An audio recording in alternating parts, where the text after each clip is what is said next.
Hey everyone, welcome back to the channel, y'all. So this is a 2026 update on the 2001 Toyota Tundra Limited. I usually do a truck update video almost every year or every now and then, depending on if I'm doing anything interesting to the truck that's video worthy. But if not, I'll go over some stuff that happened off the camera. So it's still holding up just fine, even though it ain't too dirty. But at some point I had to wait around until a couple weeks ago I had to wait till the weather cleared up enough to fully clean the inside and outside. So at any rate, pretty soon in the state of Louisiana, we're going to be doing away with inspection stickers. So in favor of a QR code, but in my area we still got to do the emissions and see how the emission things of that nature, see how that goes. So on the front end, so since we're at the front end of the truck, the headlights, I did replace them again because the headlights I had on before, the clear coat was starting to peel, and I don't want them to get all cloudy and oxidized. So even though instead of wasting my time trying to wet sanding and clear coating them again, I decided to try a different method, which is ordering another set of headlights and putting some little protective film on them.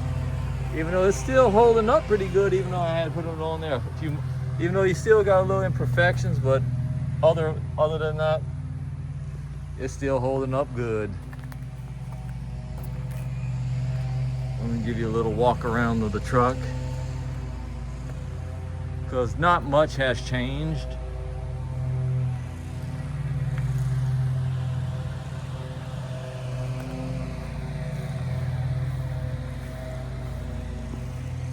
And I think toward the end of last year, I did away with the little cover the little rolled up bed cover that was on the truck when I first got the truck.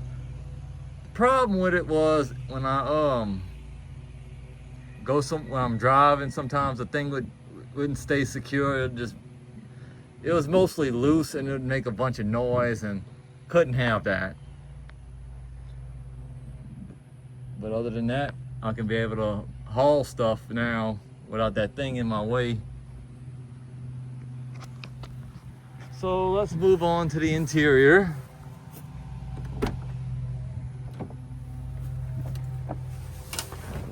So let's show you the mileage. So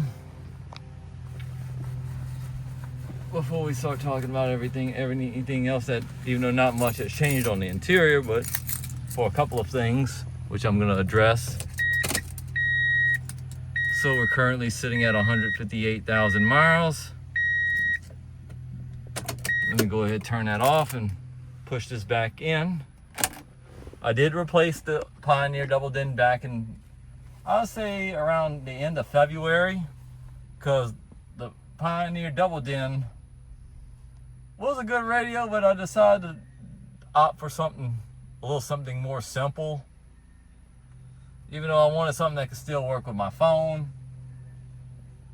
and something that could still do Bluetooth, and also have the hookup if I want to do Sirius XM, which the Pioneer double din I had was a low-end model, and it didn't really have the hookup for Sirius XM, and it was an older double din. So I was like, you know what, I'm gonna just go with a modern single din that can still do CDs and still have all the modern functionalities and still work with my iPhone. Because the double dins on Crutchfield were bloody expensive, especially if you wanted a Pioneer one with Apple CarPlay. And at least I have convenience to a USB port and an auxiliary, even though I mainly use the USB. And around that time, I ended up having to replace the door handle on the passenger side because the passenger side door handle had snapped off. Even though I had to modify the little trim piece around the door handle to make it fit perfectly. Even though the color is a bit off, but if the door handle on the driver's side breaks, I'm gonna eventually get a matching set that for both the driver and the passenger side door, where if this one decides to break, and at least I have a matching set. It even comes with the trim piece that I've seen when I was looking at one on Amazon. So a big change on the inside, I did away with the subwoofer. I used to have an amp in the subwoofer back here.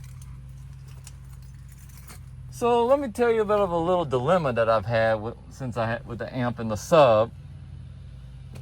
The biggest problem was when I had got the new Pioneer radio that I got now.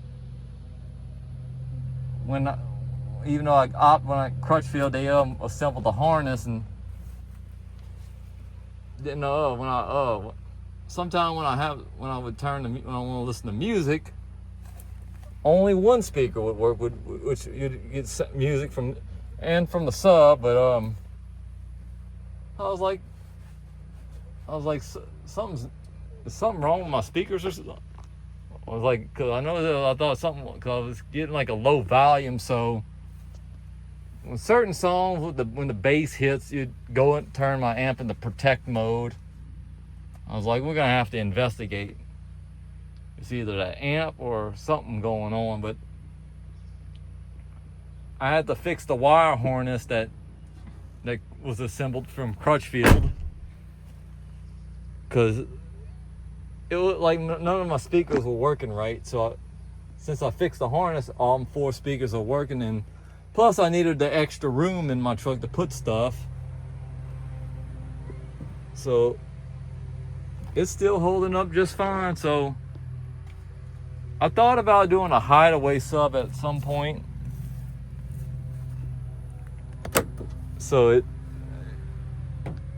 But we got plenty of time. But other than that, it still runs good. And once I get closer to 164,000, then it's gonna be due for a timing belt and water pump. But I know for a fact at 159 will be the next oil change based on that little sticker I got when I go to Walmart. But I've been wanting, I'm gonna get this video out, and I hope you guys enjoyed this video of me rambling about my truck, and thanks for watching.